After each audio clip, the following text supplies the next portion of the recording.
बिस्मिल्लाहिर्रहमानिर्रहीम। अस्सलामुअलैकुम। कैसे हैं आप सब लोग? अल्लाह ताला आप सब लोगों को अपनी हिफ्ज़ व अमान में रखे। अगर आप लोग मेरे चैनल पे नए हैं तो इसको सब्सक्राइब कर दीजिए। अगर आपको मेरी वीडियोस अच्छी लगें तो इनको लाइक कीजिए और अगर इनसे आपको कोई फ़ायदा मिलता है तो इसको शेयर कीजिए। आज हम बात करेंगे नींद की बेहतरीन गोली कौन सी है जिसको लेने से हमें नींद भी बहुत अच्छी आएगी और इसका कोई साइड इफ़ेक्ट भी नहीं है। आज हम बात करेंगे उन लोगों के बारे में जिनको नींद नहीं आती और वो नींद की दवाइयाँ लेते हैं। देखिए, नींद का इलाज नींद लाने की गोलियाँ और दवाएँ नहीं हैं, बल्कि ज़िंदगी गुजारने के अंदाज़ में तब्दीली लाना है। जदीद साइंसी दौर जहाँ इंसान के लिए बेशुमार आसाइशें और सहूलतें लाया है, वहाँ नित नई इजादात ने अक्सर लोगों को पुरसकून नींद के लुत्फ़ से भी महरूम कर दिया है। नींद की कमी से इंसान न सिर्फ दिन भर सुस्त रहता है बल्कि अपनी ज़िम्मेदारियाँ भी बेहतर तौर पर अंजाम नहीं दे पाता। तो अगर आपको भी रात को नींद नहीं आती या आपको पुरसकून नींद नहीं आती तो सबसे पहले आप अपनी ज़िंदगी गुजारने के तरीके पर गौर कीजिए, क्योंकि हमारी रूटीन का, हमारे खाने-पीने का इससे बहुत गहरा ताल्लुक होता है। याद रखिए कि नींद की बेहतरीन गोली थकावट है। जी हाँ, नींद की बेहतरीन गोली थकावट है। अगर आपने इस गोली को ठीक से लिया है तो आपको बहुत अच्छी नींद भी आएगी और इसका कोई साइड इफ़ेक्ट नहीं है। अगर हमने अपना दिन अच्छे तरीके से हलाल किया होगा, यानी कि मेहनत की होगी, तो रात को थक कर जब हम बिस्तर पर लेटेंगे तो ये नामुमकिन सी बात है कि हमें नींद ना आए। अच्छा, पुरसकून और अच्छी नींद के लिए हमें इन तरीकों से भी मदद मिल सकती है। सबसे पहले तो मैं आपसे कहूँगी कि आप लोग लॉन्ग ब्रीथिंग किया करें, यानी लंबा गहरा साँस लेने की प्रैक्टिस किया करें। ये आपकी एंग्ज़ायटी को कम करने में बहुत ज़्यादा मददगार है।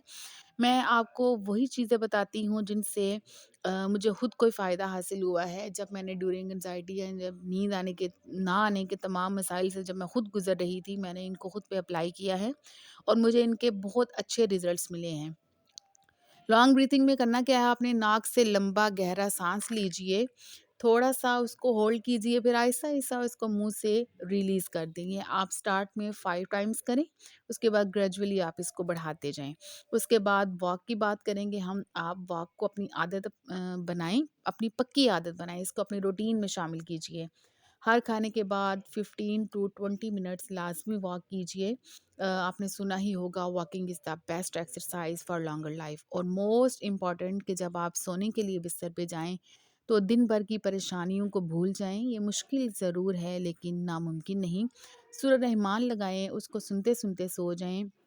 और एक बात और, सोने से कम 2 से 3 घंटे पहले तक आप कॉफ़ी और चाय ना पीजिए, क्योंकि ये भी आपकी नींद को काफ़ी हद तक डिस्टर्ब करती है।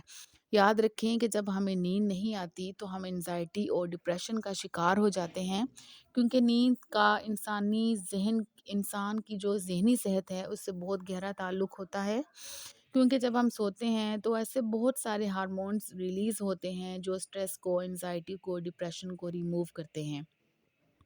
इसलिए जब आप सोने के लिए लेटें तो अपना जो मोबाइल है वो साइड पर रख दें, क्योंकि बाज़ लोगों को आदत होती है रात को बार-बार उठकर अपना मोबाइल चेक करते हैं, जिससे नींद बहुत ज़्यादा डिस्टर्ब होती है।